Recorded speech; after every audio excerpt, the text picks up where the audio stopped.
Hello everyone, in this video I will show you how to cancel AutoDS subscription. So if you want to cancel or pause your account, it's really easy. First of all, make sure that you are logged in into your AutoDS account. Now then you have to go to settings, right? As you can see here, once you go to the settings, make sure you go to the account and billing section. And once you're in the account and billing section, here you will see the subscription you have taken. To cancel it, in the left bottom side, you will see an option manage cancel account. Now go and click on it.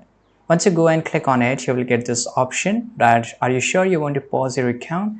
They will ask you for the confirmation and go and click on pause account, or here you will get this option of cancel subscription. Now click on cancel subscription, right? And automatically here you will get option your account has been paused or your account or subscription has been paused, right? And or your subscription has been cancelled. So this is just something which you will see in the screen.